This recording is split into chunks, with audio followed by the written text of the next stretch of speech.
In the 3rd year of our marriage, Ethan Whitmore came into my bedroom for the first time.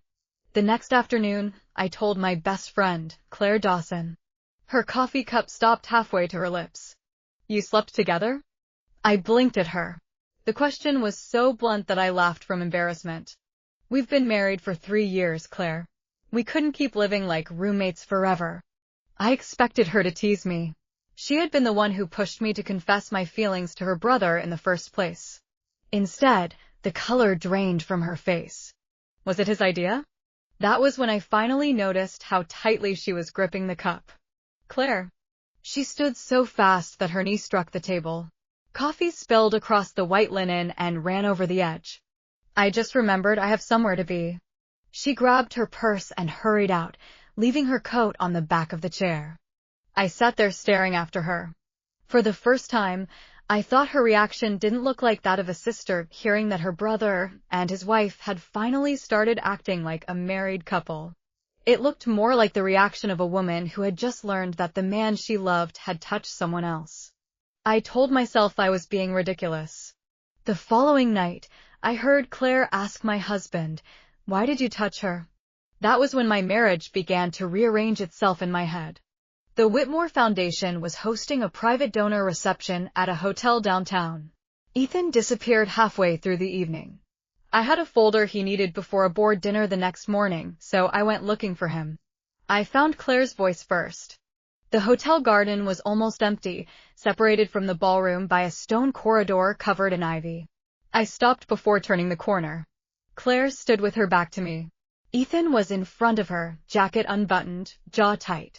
"She's my wife," he said. "So what?" Claire shot back. "You're going to start being a real husband now?" He said nothing. Her voice shook. "You promised me. You said the marriage was only a marriage. You said you weren't going to fall in love with her." She swallowed. "And you said you wouldn't sleep with her." My fingers went cold. Ethan was silent for so long that I could hear the fountain behind them. Finally, he said, "I'd been drinking." Claire laughed once, sharp and hurt.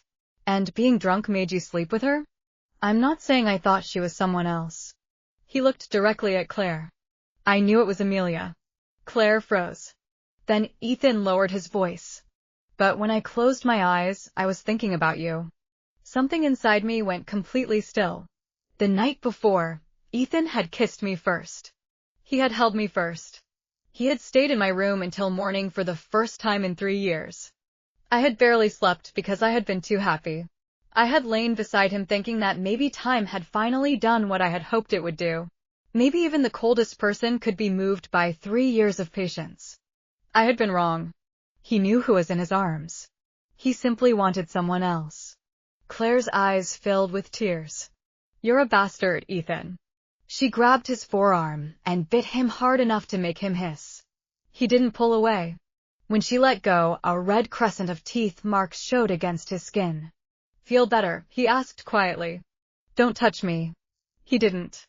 He just stood there watching her cry. I knew that look. I had seen it for years without understanding it. In college, whenever Ethan came to pick Claire up after a party, he would wait by the car while she talked to everyone else. I used to think the softness in his expression was the protectiveness of an older brother. Now I understood. Claire wiped her face. "If that's how you feel, why did you marry her?" Ethan's expression changed. He stared at her for 2 seconds and gave a humorless laugh. "You're asking me that?" Claire went still. "You're the one who told me Amelia was the safest choice when the Lancaster engagement came up." My heart dropped. Ethan continued, "You said she loved me. You said she loved you too. You said if she was the one who married into this family, you'd never have to worry about being pushed out." Claire's face turned white. "I was only what?" Ethan cut in. "Afraid once I married Victoria Lancaster, she'd make sure you couldn't keep living at the Whitmore house?" Claire said nothing. Then, barely above a whisper, she said, "Your parents had already started talking about me getting my own place. Victoria told me herself that if she married you, she didn't want some unrelated woman living with the family forever." Her voice broke. "I was trying to keep the only home I had." Ethan looked at her. "So you chose Amelia?" Claire didn't deny it. And suddenly I understood everything. 3 years earlier, Claire had not been helping me when the man I loved. She had been protecting her place in his life. Her parents had been close friends of the Whitmores. They died when Claire was 14, and from then on she had spent most of her time in the Whitmore household. She was never legally adopted, but everyone treated her like family. She called Ethan's parents Mom and Dad sometimes. She called Ethan her brother. When the Whitmores began arranging Ethan's marriage to Victoria Lancaster, Claire saw the future closing in on her. So she chose me instead. A woman who had loved Ethan for years. A woman who considered Claire her closest friend. A woman who would never ask Claire to leave. Maybe in Claire's mind, it had even seemed fair. She kept her family. I got to marry the man I wanted. The only thing neither of them bothered to ask was whether I wanted to spend my life serving as the wall that protected their secret. Then Claire stepped forward and kissed him. Ethan stiffened. For 1 second, I thought he might push her away. He didn't. His hand settled at her waist. I turned before I saw anything else. I walked back toward the ballroom 1 step at a time. Only when the music reached me again did I realize my hands were shaking. I met Claire in my first year of college. Back then, my life had nothing to do with the Whitmores. I studied jewelry design. I won a national student competition in my junior year, and before graduation, I received an offer from a small but respected studio in Milan. My plan was simple: work overseas for a few years, learn everything I could, then come home and build something of my own. Then I met Ethan. He was older than us, already working in Whitmore Industries. He was quiet, disciplined, almost severe. I fell for him slowly and then all at once. Claire noticed before I admitted it to myself. "You should tell him," she said more than once. I always laughed her off. Then the Whitmores began negotiating a marriage between Ethan and Victoria Lancaster, the daughter of another powerful family. Claire suddenly became relentless. "You love him. Why won't you say anything?" "I'm serious, Amelia. If Ethan has to marry someone, I'd rather it be you." At the time, all I heard was, "I'd rather it be you." I didn't hear the rest. I didn't understand that Claire didn't want a wife Ethan might actually love. She wanted a wife who wouldn't change her place in the family. The day I confessed, Claire made sure everyone else was gone. I was so nervous I forgot half the speech I had rehearsed. In the end, I simply told Ethan, "I've loved you for 5 years." He didn't look surprised. He didn't look happy either. He studied me for a long moment and asked, "What if I can't give you the kind of marriage you want?" I should have heard the warning. Instead, I smiled. "That's okay. I can wait." He was quiet for several seconds. Then he said, "All right. Let's get married." I turned down Milan. My professor tried to talk me out of it. "You can marry and still have a career," she said. I told her there would be other opportunities.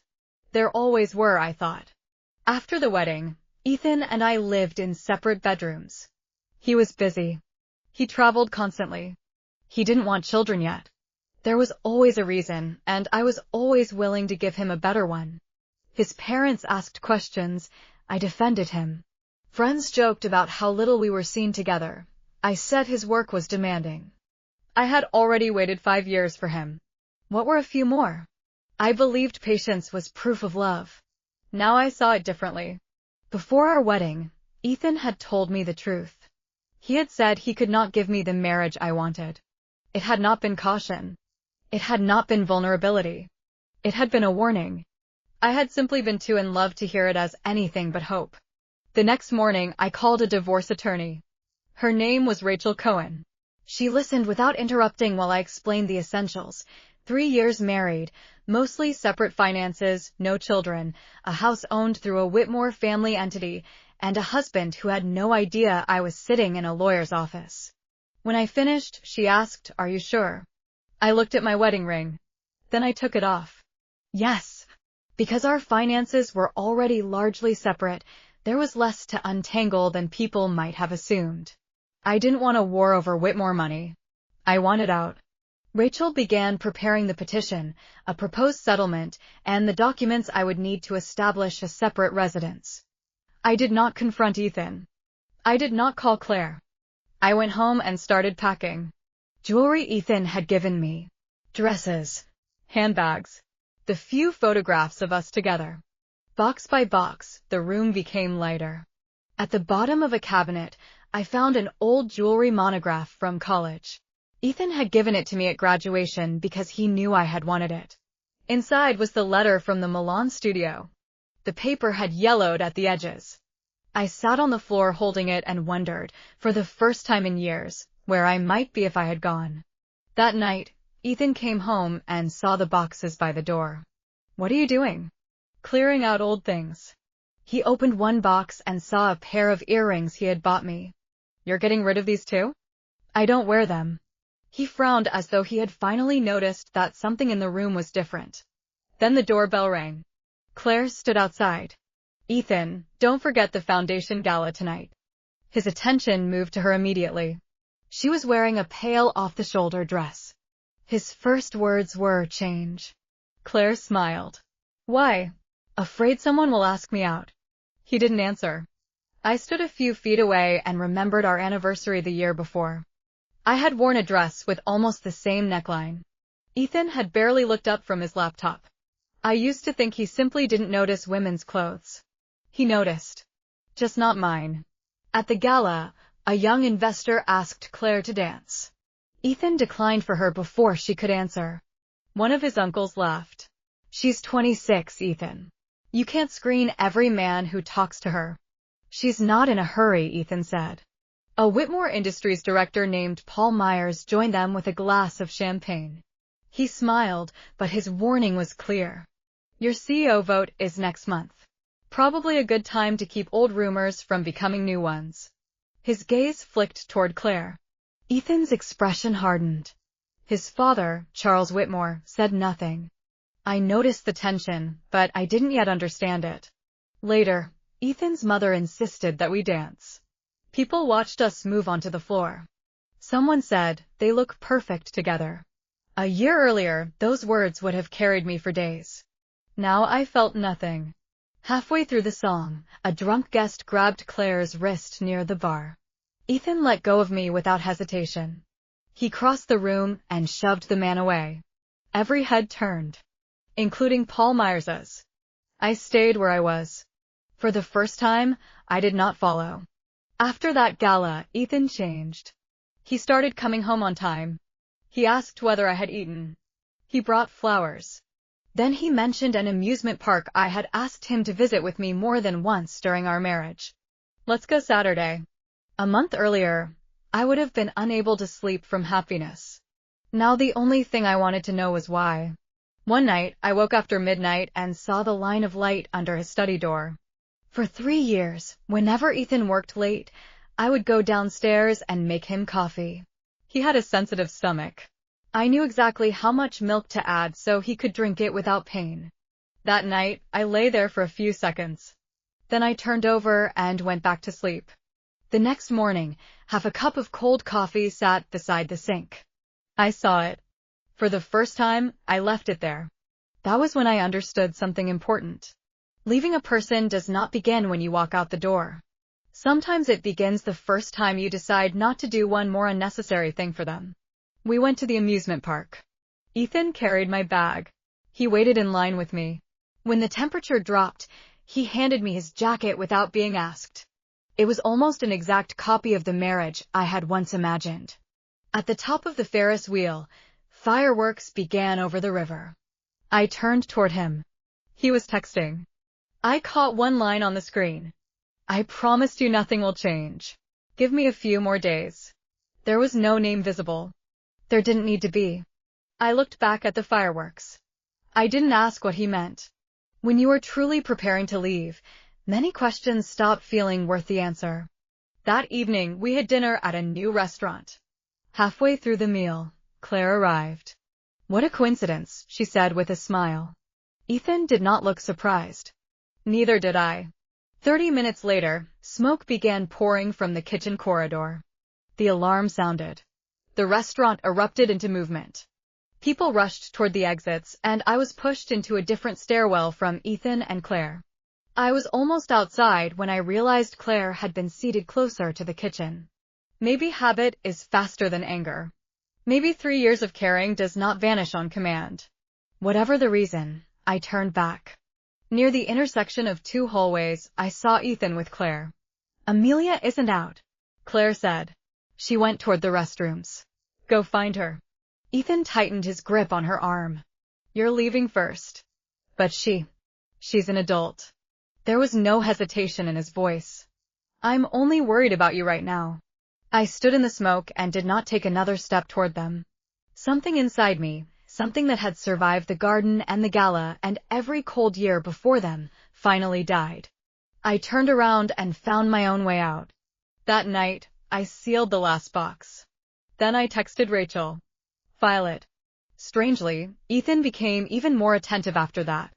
Not just at home. He began insisting that I attend public events with him. Foundation dinners, corporate receptions, press events. Every place where the image of a stable marriage mattered, he wanted me beside him. His mother was delighted. Ethan finally woke up, she told me quietly one afternoon. I didn't correct her. I only became more certain that his behavior was not about me. A week later, I learned why. I returned to the house one evening for a file I had forgotten. Ethan was in his study with the door not fully closed. He was on the phone. "Keep the board steady for 2 more months." A pause. "I know. Amelia is under control." My hand stopped on the banister. Then his voice dropped. "No one can know Claire is pregnant yet." I gripped the railing. 2 months. Once the CEO vote is over and the trustees release the voting authority, the marriage doesn't matter anymore. Another pause. "The baby will be fine." I did not need to hear the rest. The flowers. The amusement park. The sudden dinners. The photographs at public events. None of it was an attempt to come back to me. Ethan needed me to remain useful for 2 more months. Whitmore Industries was still privately controlled through a family holding company and a trust that held a large block of voting shares. Ethan was the expected successor, but the board had not yet voted him into the CEO role, and the trustees had not yet transferred the next stage of voting authority. After years of rumors about him and Claire, a public scandal could derail both. A calm wife on his arm was evidence that there was nothing to see. Then, once he had what he wanted, I could be removed from the picture. I stood outside the study and did not cry. I almost felt relieved. At last, there were no mysteries left. For 3 years, I had never been loved. I had simply remained useful. The day before I left, most of my luggage was already at a hotel near the airport. I went back to the Whitmore house for one thing, the jewelry book from college. Claire stopped me at the top of the stairs. She looked thinner than she had a month earlier. "Amelia, we need to talk." "No, we don't." I tried to pass her. She caught my wrist. "You know, don't you?" I looked at her. "Which part? The garden? The restaurant? Or the pregnancy?" Her face went white. "Amelia, I know you hate me." "I don't hate you." That answer seemed to frighten her more. She swallowed. Back then, if Victoria Lancaster had married Ethan, I really would have lost the Whitmores. I had already lost my parents. Their house was the only home I had left. "So you gave me to him instead." I didn't think of it like that. "No. You thought you were solving everyone's problem." Her eyes filled. "I thought you loved him. I thought you'd be happy to marry him. And I thought I could keep my family." I stared at the woman I had called my closest friend for almost a decade. "Did you ever think about what happened to me if he never loved me back?" Claire said nothing. That was answer enough. "I really did love you," I said. "As my friend." Her tears spilled over. "So this is where it ends." I turned toward the stairs. Behind me came quick footsteps. Claire followed. Her heel caught the edge of a step. She pitched forward. Instinctively, I reached back and grabbed for her. In panic, she clutched my arm and pulled me down with her. I struck the side of the staircase hard. Claire curled on the landing below me. Blood began spreading across the fabric of her dress. The front door opened. Ethan came in. "Claire." He was beside her in seconds. Then he looked at me. What did you do? My arm was throbbing where it had hit the railing. I didn't push her. He wasn't listening. If anything happens to her. He stopped himself, lifted Claire, and carried her toward the door. Before leaving, he looked back once. Don't come back here. The door slammed. I sat on the staircase for a while. Then, unexpectedly, I laughed. I had spent days wondering how to say goodbye to that house. Ethan had just done it for me. Claire lost the pregnancy that night. Ethan stayed at the hospital. I boarded a plane.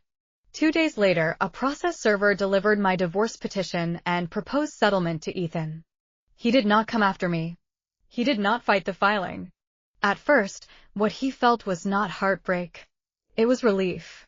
The marriage he had never wanted was finally ending. He no longer had to explain himself to me or pretend to be a husband. He believed freedom had finally arrived. For the first few weeks, nothing challenged that belief.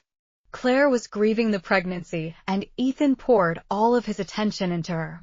He booked a quiet rental outside the city where reporters were unlikely to find them.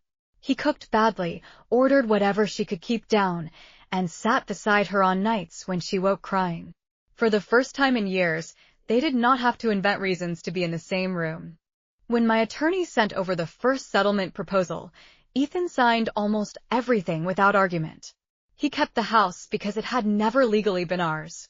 I kept my accounts, my work, and the few things I had brought into the marriage. The divorce itself took months to become final, but emotionally, Ethan considered it finished the moment I left. Once, his mother asked whether he had even tried to call me. Ethan said she wanted out. I gave it to her. At the time, he believed that was generosity. He did not yet understand that I had stopped asking him for anything long before I boarded the plane. That same day, in another city, I stood outside the studio of Professor Elena Marquez, the mentor who had once begged me not to give up Milan. She opened the door and stared at me for a long moment. Then she asked one question. Do you still want to design jewelry? I looked down at the old book in my arms. Yes. Ethan's CEO vote was postponed within weeks. Not because the Whitmores suddenly cared whom he loved. The problem was judgment. Board members learned he had spent months using his marriage to create the appearance of stability while concealing a relationship that could become a public scandal in the middle of a succession process. The Family Trust Committee delayed the transfer of voting authority as well. Charles Whitmore told his son, "Love whoever you want. But you don't get to use the company, your marriage, and everyone who trusts you as props in your private life." For the first time, something Ethan had assumed was already his moved out of reach. Meanwhile, I went back to a workbench. It did not feel triumphant. It felt humiliating. My hands were slow. The software had changed. My first sketches looked cautious and dead. Elena rejected 3 in a row. On the 4th, she slid the paper back across the table. This isn't you. I stared at the drawing. What was I like before? Braver. She tapped the page. You're terrified of making the wrong line. That night I worked until almost 3 in the morning. It became a pattern. For several months, my life was embarrassingly small. I went to the studio. I worked. I went home. I reheated something for dinner and tried to sleep. There were days when I wondered whether I had mistaken an old talent for a future. Everyone around me seemed faster. Younger designers knew software I had never used. Curators spoke in references I had missed while I was arranging Whitmore family dinners and waiting for Ethan to come home. One afternoon, Elena found me staring at a tray of unfinished settings. You keep acting as if those 3 years erased everything you learned before them, she said. Some days it feels like they did. No, she shook her head. They interrupted you. That's different. That distinction mattered more than she probably realized. I stopped thinking of myself as a woman trying to become who she used to be. I started thinking of myself as someone continuing a life that had been interrupted. I still barely slept then. During the worst months after I left Ethan, I began ordering a sleep fragrance from a tiny independent perfumer online. The brand was almost unknown. The perfumer signed his notes with a single letter, K. One night, I sent a long email about how the scent changed on paper, metal, and skin. He answered the next morning. After that, we wrote occasionally. Not about heartbreak. About cedar, old velvet, oxidation on silver, gallery light, and why certain stones seemed colder than others even when they were not.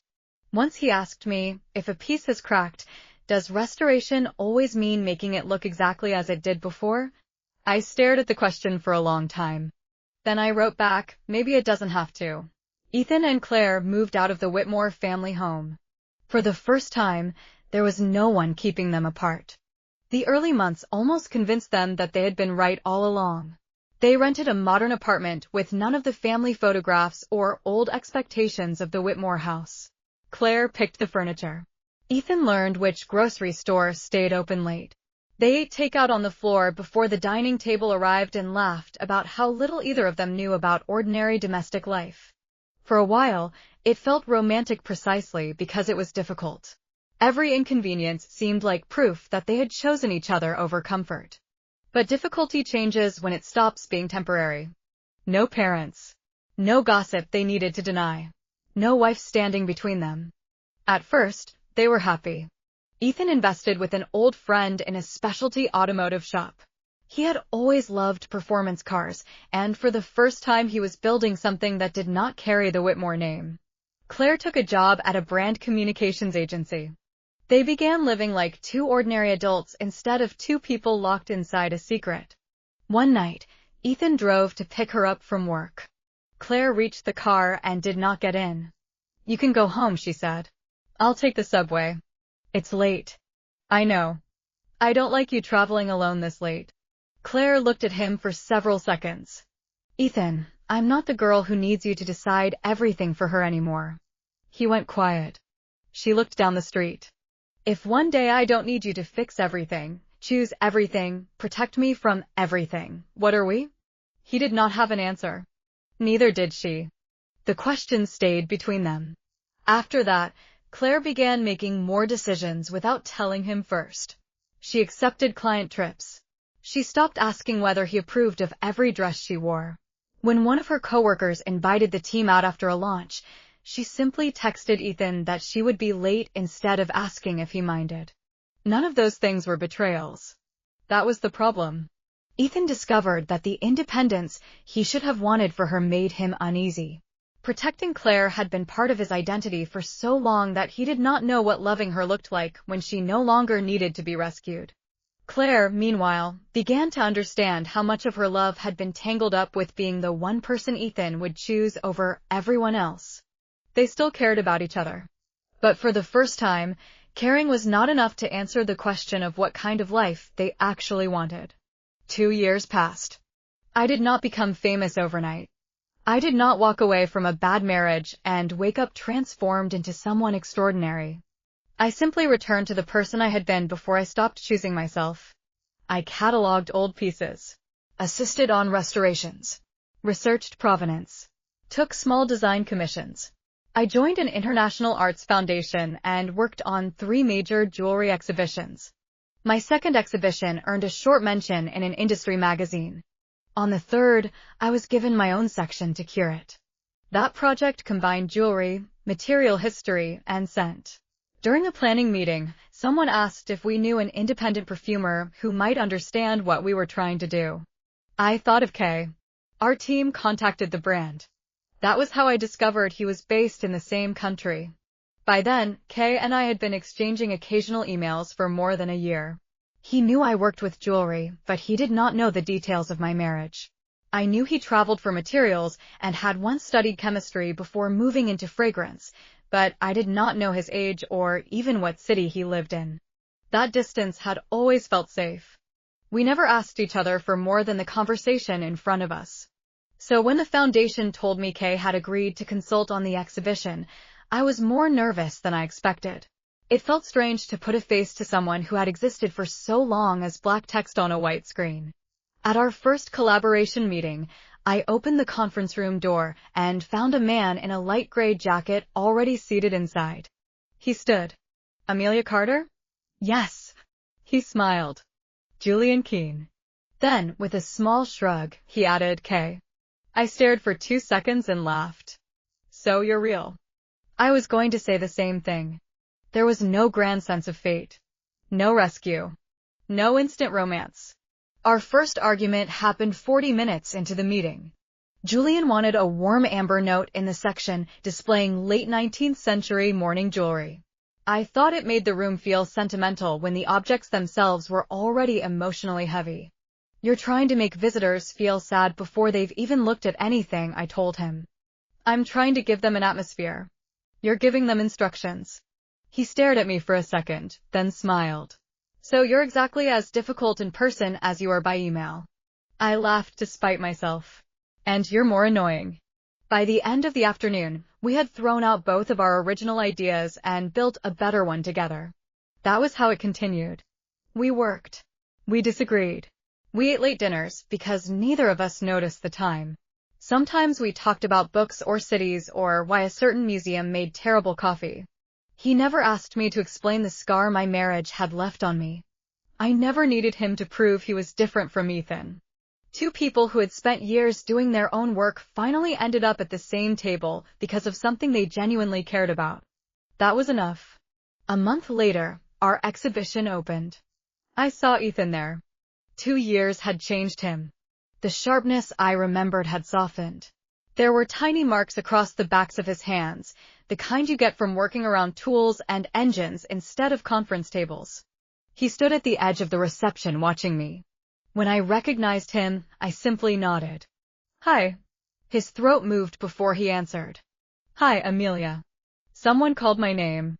Amelia, the press team is ready. Can you confirm the London dates? We need your approval on the final case lighting. I answered one question, then another. Ethan remained beside us for a moment. And for the first time, he understood something that had nothing to do with Julian.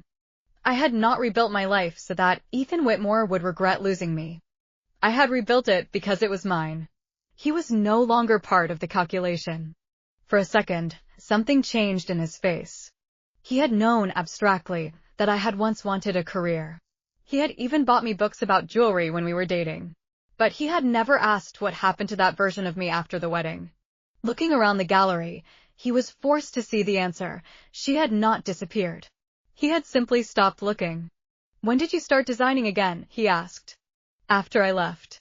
He looked down. I knew what he was remembering.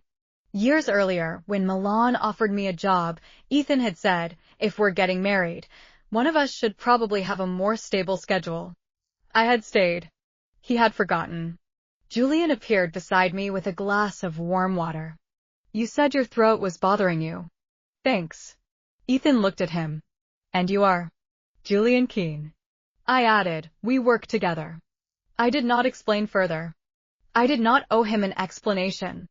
The next afternoon, Ethan waited outside the museum. I stopped when I saw him. What is it?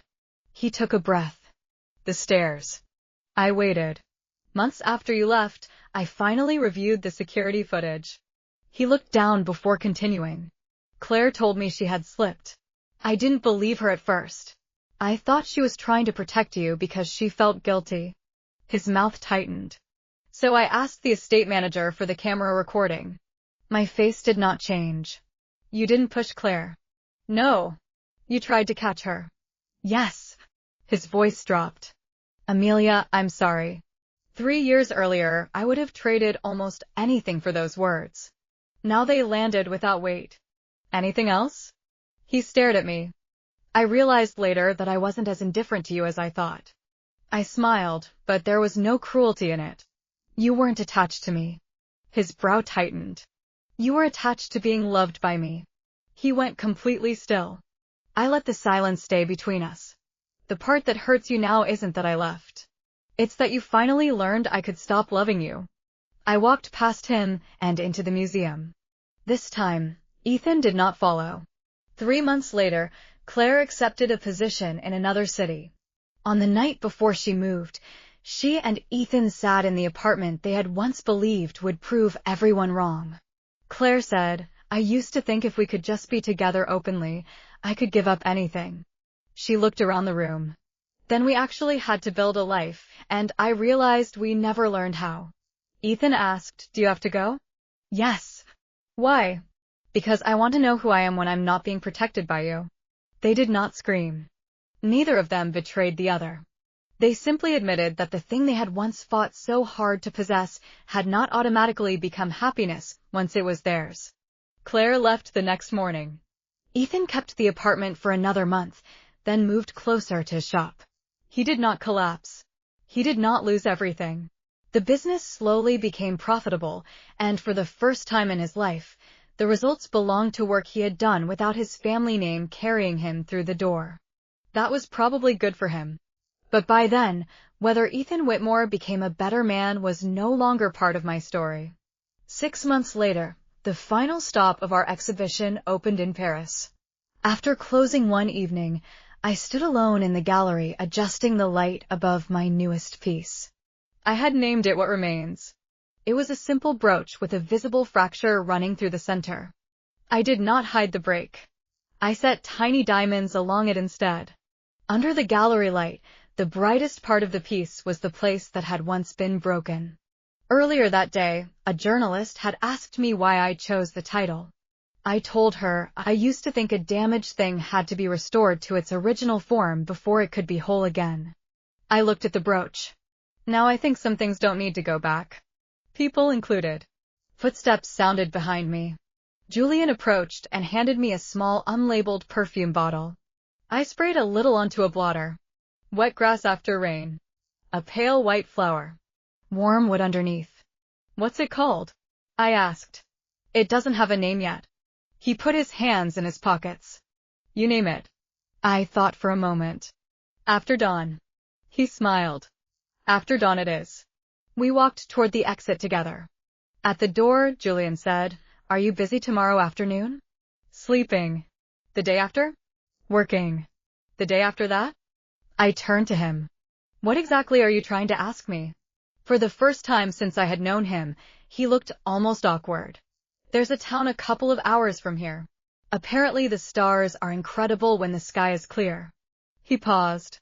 I want to go. And you need someone to carry your bags? No, he laughed. I was hoping you'd come with me. I looked at him. I had spent 5 years chasing one man.